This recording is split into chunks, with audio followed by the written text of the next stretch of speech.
بسم الله الرحمن الرحيم وهو السميع العليم. وعن عبد الله بن مسعود رضي الله عنه قال قال رسول الله صلى الله عليه وسلم إن الله جميل يحب الجمال. رواه مسلم. محترم و مکرم سامعین و سامعات، اللہ تعالی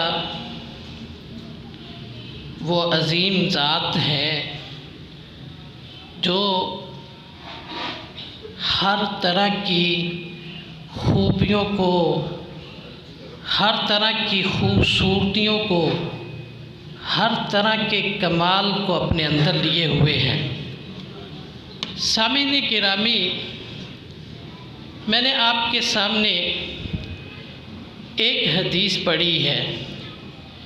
ویسے تو یہ پوری مکمل حدیث بھی نہیں، حدیث کا کچھ ٹکڑا ہے۔ ویسے تو اس حدیث کے اندر دو جملے استعمال ہوئے ہیں، دیکھنے کو دو جملے ہیں، لیکن یہ دو جملے اس قدر عالی شان جملے ہیں، اس قدر عظیم جملے ہیں کہ ان دو جملوں کے اندر سارے کا سارا اسلام جو ہے بند ہو چکا ہے۔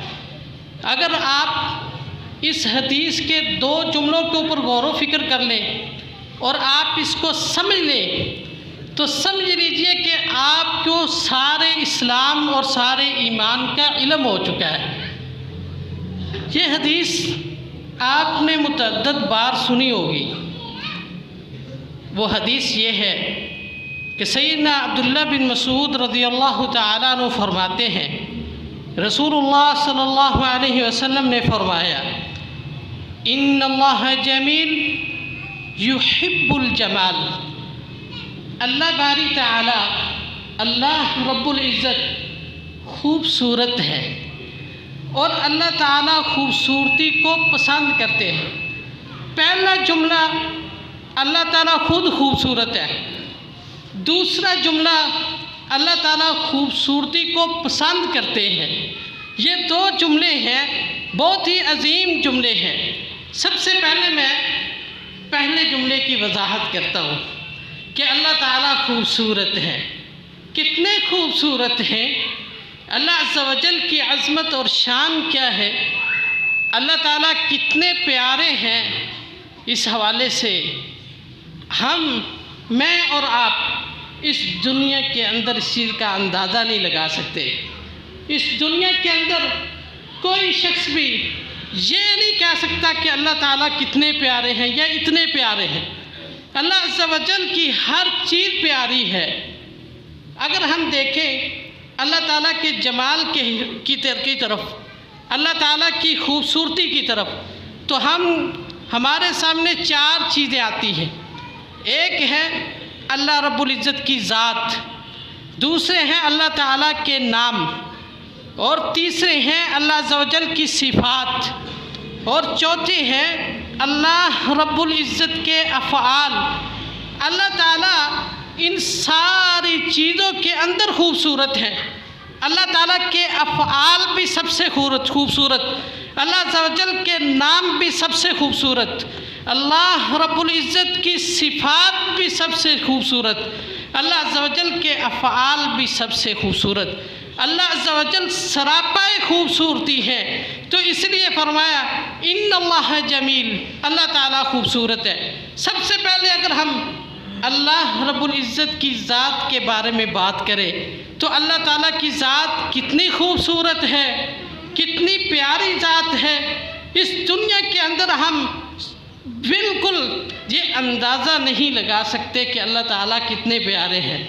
لیکن اگر ہم دیکھیں حدیث کی طرف تو حدیث کے اندر اللہ تعالیٰ کے نور کے ایک پردے کا ذکر ہوا ہے۔ اس سے اندازہ لگایا جا سکتا ہے کہ اللہ تعالیٰ خود جو ہے وہ اتنے خوبصورت ہے کہ ہمارے ذہن اس دنیا کے اندر اللہ تعالیٰ کی خوبصورتی کا تصور نہیں کر سکتے۔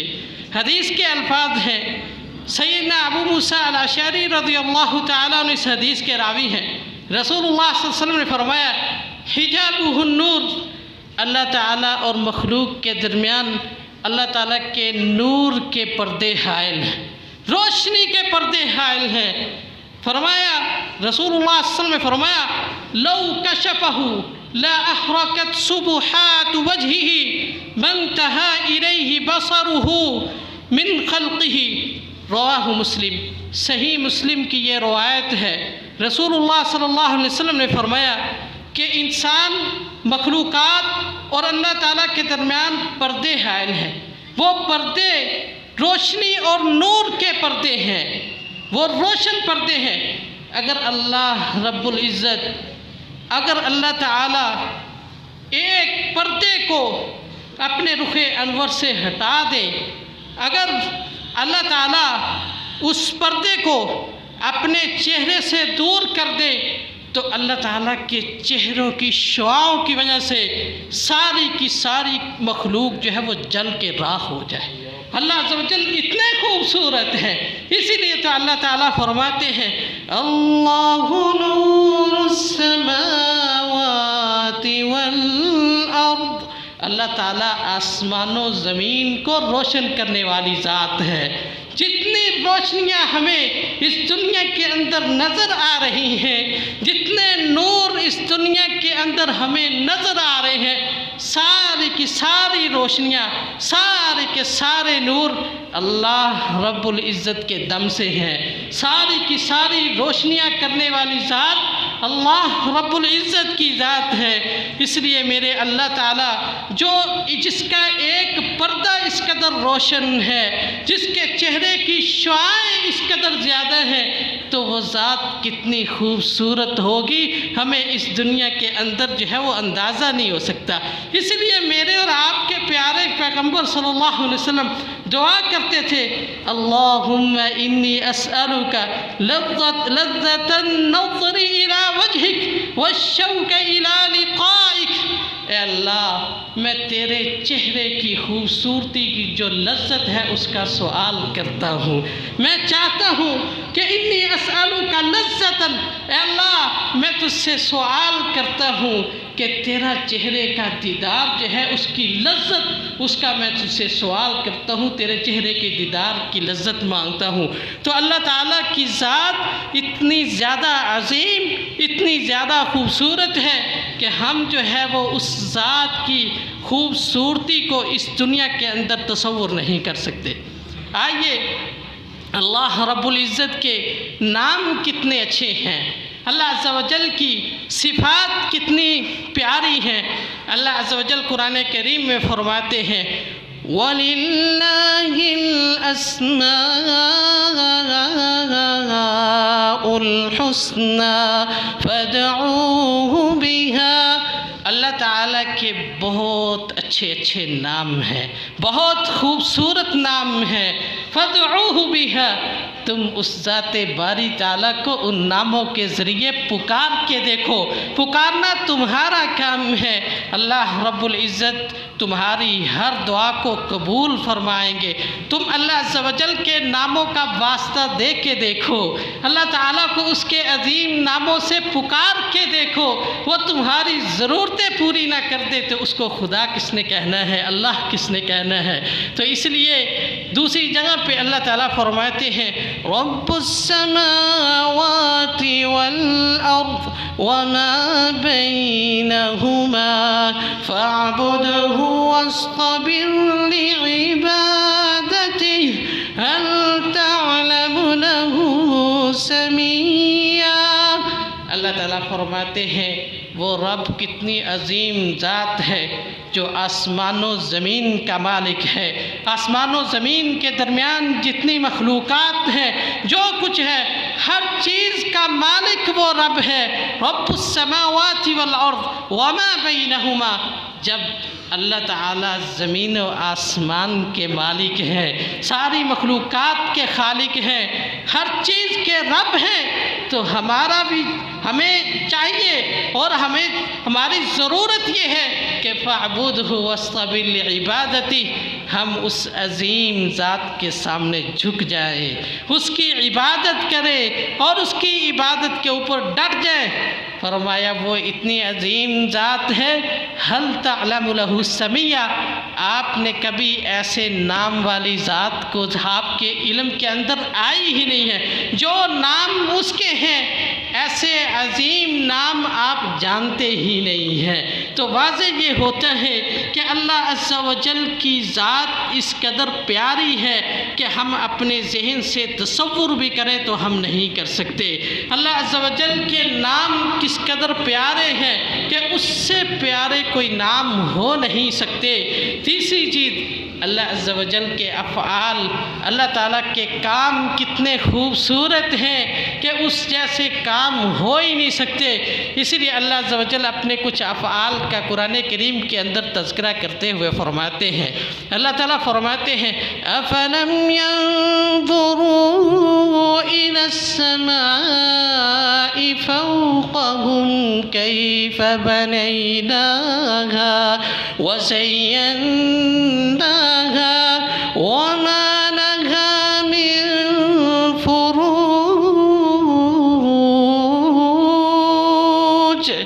اللہ تعالیٰ فرماتے ہیں کیا انہوں نے آسمان کی طرف منہ نہیں اٹھایا؟ کیا انہوں نے آسمانوں کو دیکھا نہیں ہے؟ ان کا چہرہ آسمانوں کی طرف نہیں اٹھا؟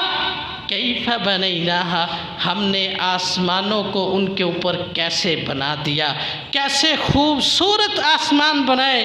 افلم ينظروا الى السماء فوقهم کیف بنیناہا، صرف ہم نے آسمانوں کو بنایا ہی نہیں ہے، وزیناہا، ہم نے ان آسمانوں کو خوبصورت بھی کر دیا ہے۔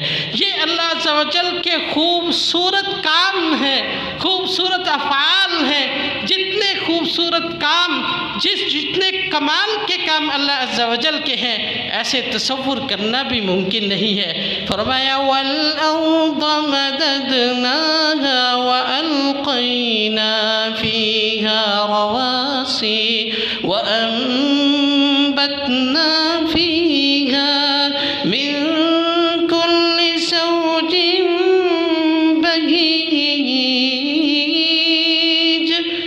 اللہ تعالیٰ نے جس طرح تمہارے اوپر خوبصورت آسمان بنایا ہے، اسی طرح اللہ تعالیٰ کا خوبصورت کام زمین بھی بنانا ہے۔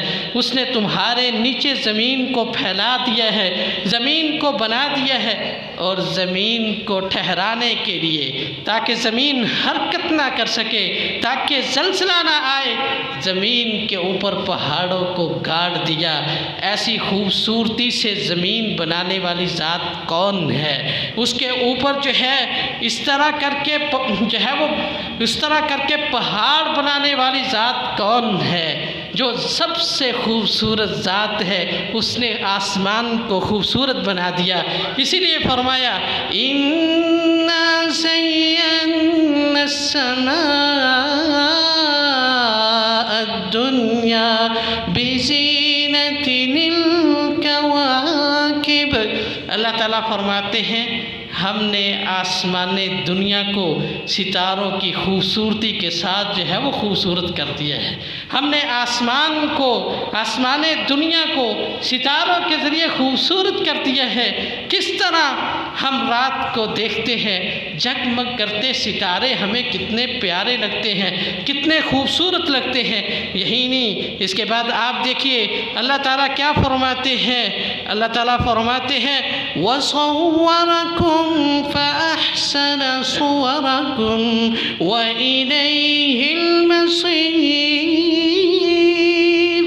اللہ تعالیٰ نے تمہاری شکل و صورت کو بھی بنایا ہے۔ کتنی پیاری صورتیں ہیں، کتنی پیاری شکلیں ہیں کتنا عظیم ڈھانچہ ہے جس کے اندر جو ہے وہ اللہ تعالیٰ نے چلنے کی قوت رکھ دی ہے، جس کے اندر پکڑنے کی طاقت رکھ دی ہے، جس کے اندر قوت گویائی رکھ دی ہے، اور یہ کتنے خوبصورتی کے ساتھ اللہ عز و جل نے یہ کام انجام دیے ہیں۔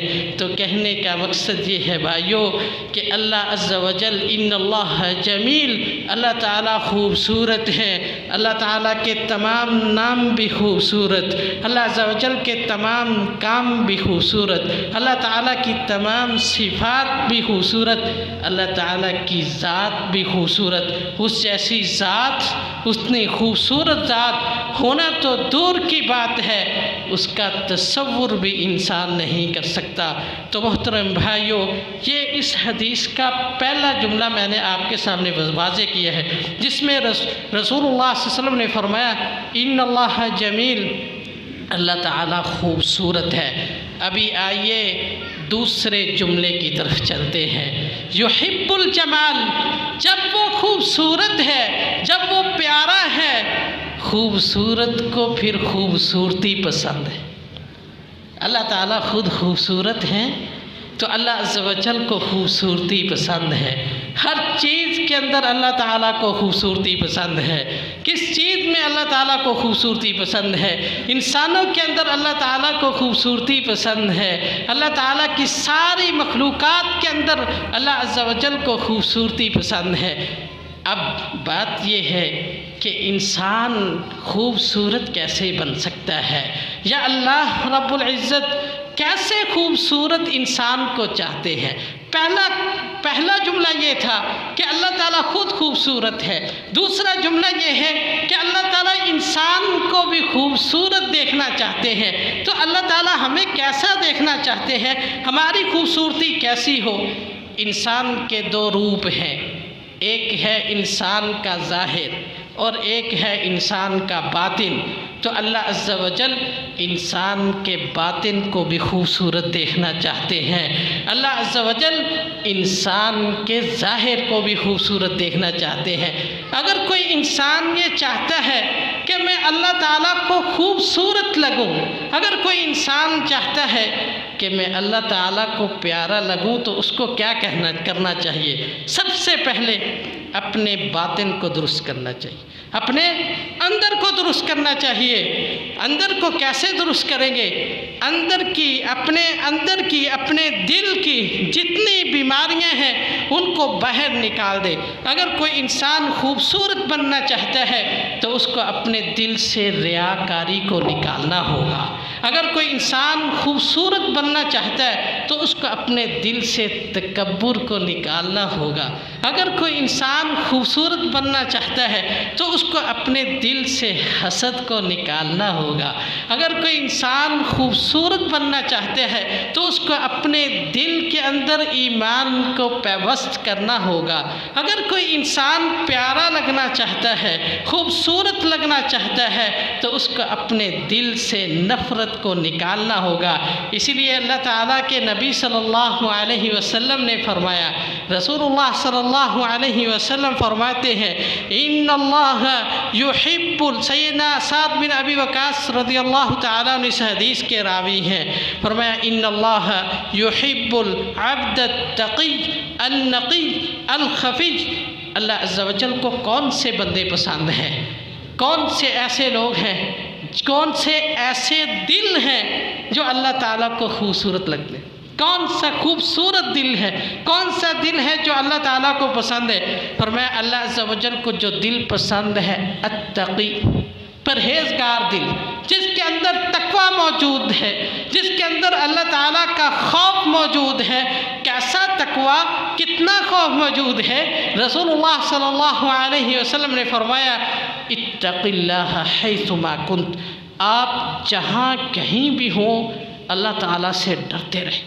آپ اپنے گھر میں ہیں تب بھی خالق حقیقی سے ڈریں، اپنی دکان پہ ہیں پھر بھی اپنے خالق حقیقی سے ڈریں، اگر آپ دوستوں کے سامنے ہیں پھر بھی اس اللہ رب العزت سے ڈریں، اگر آپ دوستوں سے اوجل ہیں پھر بھی اللہ تعالیٰ سے ڈریں، اگر آپ خلوت میں ہیں تو آپ کے دل کے اندر اللہ تعالیٰ کا خوف اور ڈر ہونا چاہیے۔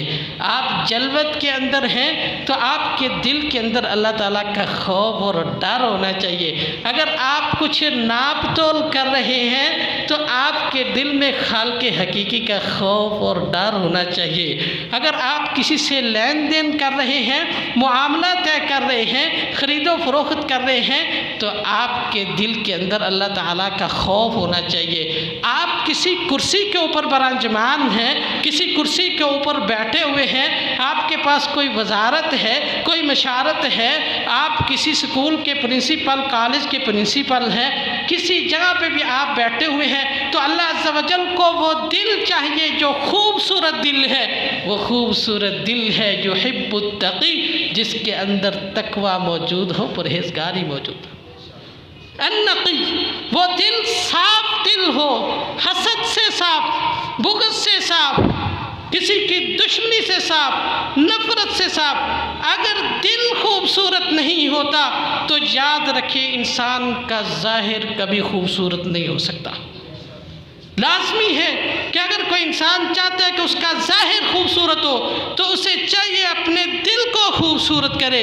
اسی لیے اللہ عز و جل کے ہاں جنت کے اندر صرف وہی شخص جائے گا جس کا دل صاف ہوگا، جس کا دل خوبصورت ہوگا، کیونکہ وہ خوبصورتی کو پسند کرتا ہے۔ اسی لیے اللہ رب العزت فرماتے ہیں یوم لا ينفع مال ولا بنون،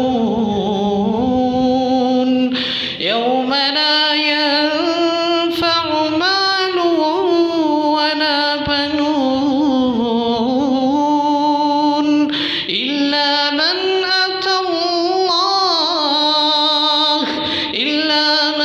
أتى الله بقلب سلیم۔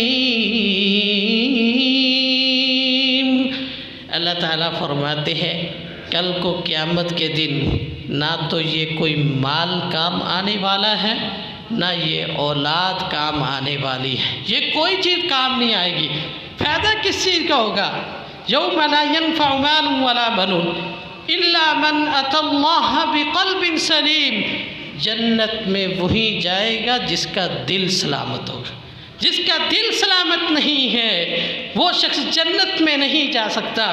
اسی لیے حدیث کے الفاظ ہیں، رسول اللہ صلی اللہ علیہ وسلم سے پوچھا گیا، سئل رسول اللہ صلی اللہ علیہ وسلم ای الناس افضل، رسول اللہ صلی اللہ علیہ وسلم سے پوچھا گیا کہ وہ کون سا شخص ہے جو دنیا کائنات کا سب سے افضل ترین شخص ہے، وہ کون سا شخص ہے جو دنیا کا خوبصورت ترین شخص ہے۔ رسول اللہ صلی اللہ علیہ وسلم سے سوال ہوا تو آپ صلی اللہ علیہ وسلم نے اس کے جواب میں 2 کلمے بولے۔ آپ صلی اللہ علیہ وسلم فرماتے ہیں کل مخموم القلب صدوق اللسان، ہر وہ شخص سب سے افضل ہے جس کی زبان سے بات نکلتی ہے تو سچی نکلتی ہے، اور اس کا دل جو ہے وہ مخموم دل ہے۔ صحابہ کرام رضوان اللہ علیہم اجمعین نے پوچھ لیا اے اللہ کے نبی صلی اللہ علیہ وسلم صدوق اللسان عرفنا، ہم زبان کے سچے آدمی کو تو جانتے ہیں، فما ہوا مخموم القلب، فما ہی مخموم القلب، دل جو ہے مخموم دل کون سا ہے؟ تو رسول اللہ صلی اللہ علیہ وسلم نے فرمایا التقی النقی لا اثم فیہ ولا حسد ولا غل۔ رسول اللہ صلی اللہ علیہ وسلم فرماتے ہیں خوبصورت دل، پیارا دل، اللہ تعالیٰ کو پسند آنے والا دل وہ ہے کہ جو متقی ہو، پرہیزگار ہو، اندر سے صاف ہو، اس دل کے اندر کسی کی دشمنی، کسی کا حسد، کسی کا بغض، ریاکاری، اور اس دل کے اندر تکبر نہ ہو، یہ دل جو ہے وہ خوبصورت دل ہے۔ تو اس لیے محترم بھائیوں، اللہ تعالیٰ خوبصورت ہیں اور وہ خوبصورتی کو پسند کرتے ہیں، اور خوبصورتی میں سے سب سے بنیادی چیز انسان کا اندر خوبصورت ہونا چاہیے، انسان کا دل خوبصورت ہونا چاہیے۔ اگر دل خوبصورت نہیں ہے تو ظاہر سے بھی انسان، اوپر سے بھی انسان انسان خوبصورت نہیں ہو سکتا۔ آئیے آگے چلتے ہیں۔ یہ تو وہ چیز ہے خوبصورت جو اندر کی چیز ہے، کچھ ایسی چیزیں ہیں جو ظاہری چیزیں ہیں جن کو اللہ عز و جل پسند کرتے ہیں، جو انسان کے لیے ظاہری طور پہ خوبصورت ہونی چاہیے۔ سب سے جو پہلی چیز یہ ہے کہ انسان کو چاہیے کہ اپنی زبان سے اگر کوئی کلام کرے، کوئی بات کرے، تو وہ خوبصورت کلمے ہونے چاہیے، ایسے کلمے ہونے چاہیے، ایسی زبان جو ہے وہ انسان کی استعمال ہونی چاہیے کہ اللہ عز و جل کون سی خوبصورت زبان کو استعمال کرتے ہیں، جو قرآن کی تلاوت کرنے والی زبان ہو۔ وہ زبان خوبصورت زبان ہے، ذکر الہی کرنے والی زبان خوبصورت زبان ہے، اس سے اچھی اور خوبصورت زبان نہیں ہو سکتی۔ اس لیے اگر ہم چاہتے ہیں کہ ہم خوبصورت بنے تو ہمیں اللہ تعالیٰ کے سامنے خوبصورت زبان پیش کرنی چاہیے۔ اگر ہم چاہتے ہیں کہ ہم اللہ تعالیٰ کے ہاں خوبصورت ہو جائے تو ہمیں خوبصورت کلمات ادا کرنے چاہیے۔ وہ کون سے خوبصورت کلمات ہیں جن کو ہمیں ادا کرنا چاہیے؟ سب سے جو بڑی چیز ہے وہ قرآن کریم کی تلاوت ہے، کہ ہم اس خوبصورتی کو اپنائیں کہ ہماری زبان سے جو ہے یہ خوبصورت تلاوت جو ہے ہمیشہ جاری رہے۔ اللہ عز و جل قرآن کریم کے حوالے سے کیا فرماتے ہیں کہ یہ ایسی تجارت ہے جو کبھی ختم ہونے والی نہیں ہے۔ اللہ تعالیٰ قرآن کریم میں فرماتے ہیں ان الذین یتلون کتاب اللہ، ان الذین یتلون کتاب اللہ واقاموا الصلاة وانفقوا مما رزقناهم سرا وعلانية يرجون تجارة لن تبور۔ فرمایا تین قسم کی تجارتیں ایسی ہیں جن کے اندر کبھی انسان کو خسارہ اور گھاٹا نہیں ہوتا۔ دنیا کے اندر آپ کوئی بھی تجارت کر لے، کوئی بھی کاروبار کر لے، انسان کو گھاٹا ہو سکتا ہے، اس کے اندر نقصان ہو سکتا ہے، انسان جو ہے نقصان کی زد کے اندر آ سکتا ہے، وہ تجارت ختم ہو سکتی ہے۔ لیکن تین قسم کی تجارتیں ایسی ہیں جو کبھی خواب و خاسر نہیں ہوتی، جن کے اندر کبھی نقصان نہیں ہوتا، ان کے اندر فائدہ ہی فائدہ ہے۔ ان میں سے پہلی چیز یتلون کتاب اللہ، قرآن کریم کی تلاوت ہے۔ جو انسان قرآن کریم کی تلاوت کرتا ہے، قرآن کریم کو پڑھتا ہے، تو یاد رکھیے اس کا دل جو ہے وہ روشن ہو جاتا ہے۔ اس لیے امام ابو العالیہ رحمہ اللہ فرماتے ہیں، امام احمد بن حنبل نے اپنی کتاب الزہد کے اندر امام ابو العالیہ رحمہ اللہ کا یہ اثر نقل کیا ہے۔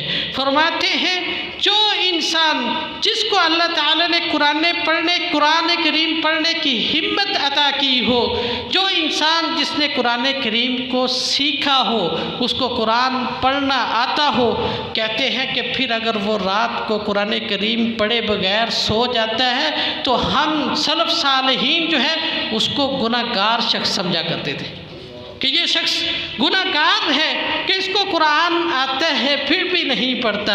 تو اس لیے اللہ عز و جل کو جو ہے اس زبان سے خوبصورت کلمات چاہیے۔ ان خوبصورت کلمات میں سے بہت خوبصورت کلمات جو ہے وہ قرآن کریم کی تلاوت ہے۔ اور اسی طرح ان خوبصورت کلمات میں سے جو اللہ تعالیٰ کے ہاں بہت ہی پسندیدہ کلمے ہیں، وہ کون سے کلمے ہیں جس کے حوالے سے رسول اللہ صلی اللہ علیہ وسلم نے فرمایا کہ اللہ عز و جل فرماتے ہیں احب الکلمات الی اللہ اربع، اللہ تعالیٰ کو 4 کلمے بہت زیادہ پسند ہیں، بہت زیادہ پسند ہے۔ وہ کون سے کلمات ہیں؟ سبحان اللہ والحمد للہ ولا الہ الا اللہ واللہ اکبر۔ یہ 4 کلمات ہر شخص کو ہم میں سے آتے ہیں، ہر شخص ان 4 کلمات کو جانتا ہے، اس نے یہ کلمات یاد کیے ہوئے ہیں، اس کو معلوم ہے یہ 4 کلمے۔ اللہ تعالیٰ کے ہاں یہ کلمات سب سے پسندیدہ اور محبوب ترین کلمے ہیں۔ اسی لیے رسول اللہ صلی اللہ علیہ وسلم فرماتے تھے یہ جو کلمات ہے لن اقول سبحان اللہ والحمد للہ ولا الہ الا اللہ واللہ اکبر احب الی مما طلعت علیہ الشمس.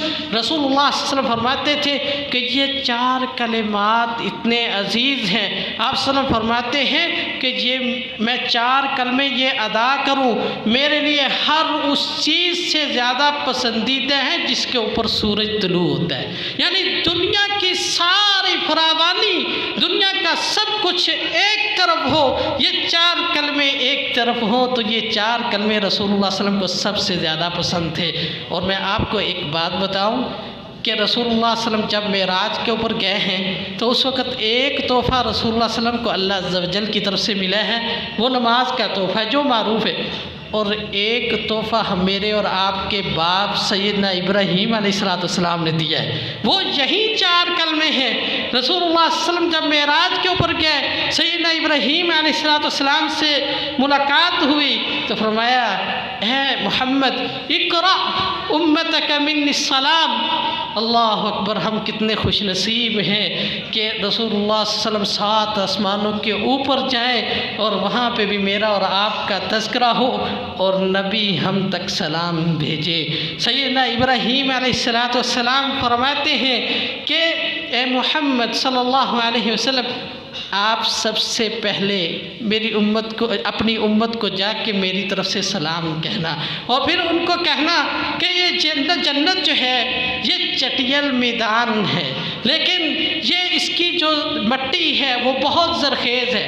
چٹیل میدان ضرور ہے لیکن اس کی مٹی بہت زرخیز ہے.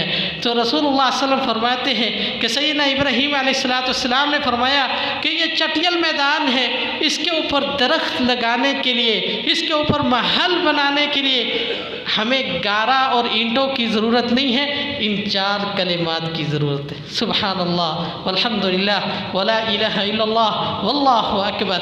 اسی طرح 100 دفعہ اگر کوئی انسان دن کے اندر کہتا ہے لا الہ الا اللہ وحدہ لا شریک لہ لہ الملک ولہ الحمد وہو علی کل شیء قدیر، یہ اتنے عظیم جملے ہیں کہ اس کی 5 فضیلتیں رسول اللہ صلی اللہ علیہ وسلم نے حدیث کے اندر بیان ہوئی ہیں.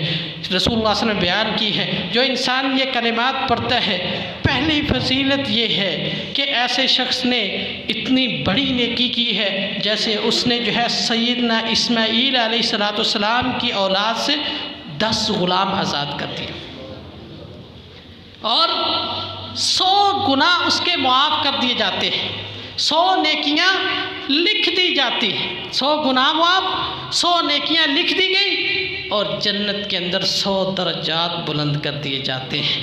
اور 5ویں چیز فرمایا کہ اس دن کی عبادات میں سے سب سے افضل کوئی عبادت ہے تو یہ 100 مرتبہ یہ کلمات پڑھنا ہے.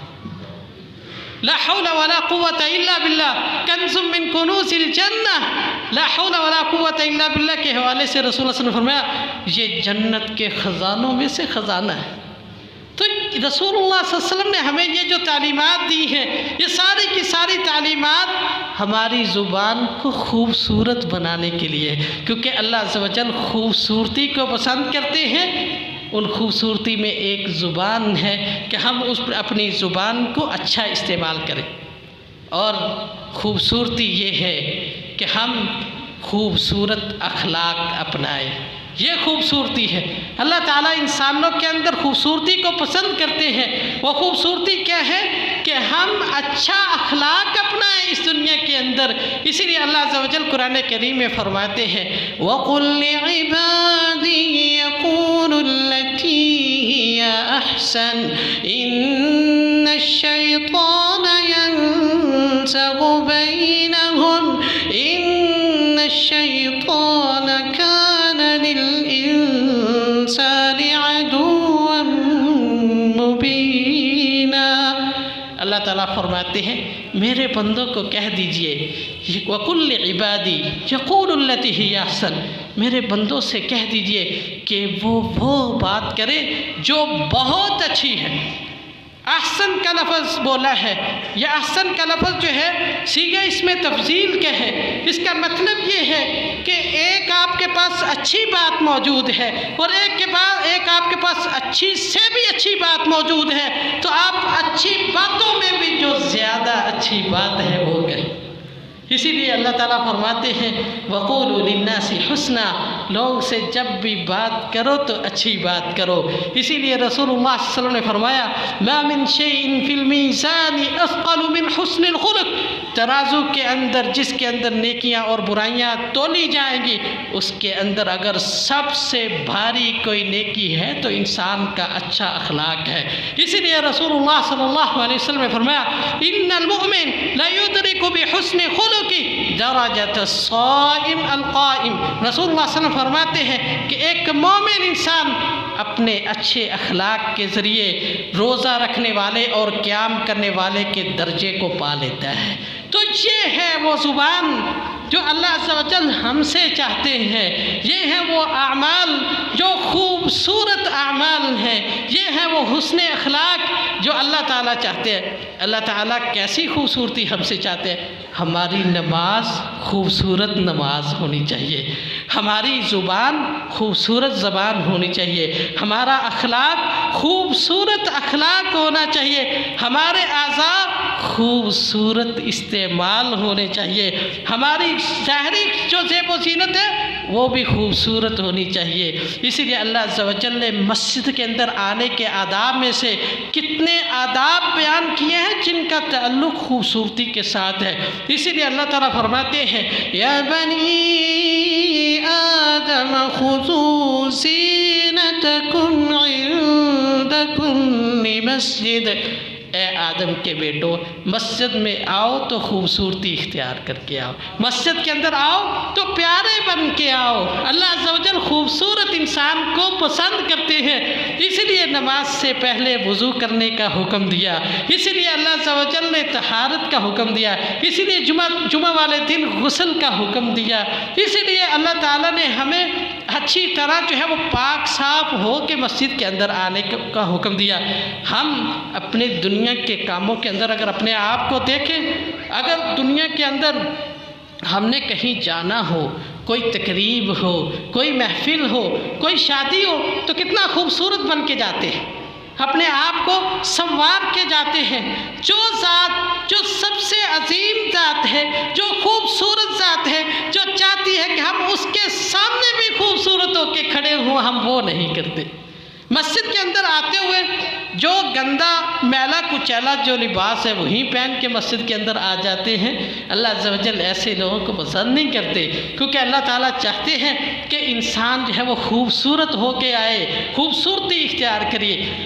طبقات ابن سعد کے اندر سیدنا تمیم داری رضی اللہ تعالیٰ عنہ کے حوالے سے موجود ہے کہ سیدنا تمیم داری رضی اللہ تعالیٰ عنہ نے 1000 درہم کا ایک سوٹ خریدا تھا، 1000 درہم کا بہت قیمتی سوٹ۔ کس لیے خریدا؟ کسی محفل کے اندر جائیں گے، کسی تقریب میں جائیں گے، کسی شادی والی جگہ پہ جائیں گے، نہیں، صرف اس لیے خریدا کہ وہ 1000 درہم کا جو سوٹ تھا اس کو وہ صرف رات کو تہجد کی نماز پڑھنے کے لیے استعمال کیا کرتے، رات کو تہجد کی نماز پڑھنے کے لیے استعمال کیا کرتے تھے کہ میں اللہ رب العزت کے سامنے کھڑا ہونے جا رہا ہوں، جو سب سے خوبصورت ذات ہے، جو میری خوبصورت نماز کو پسند کرتے ہیں۔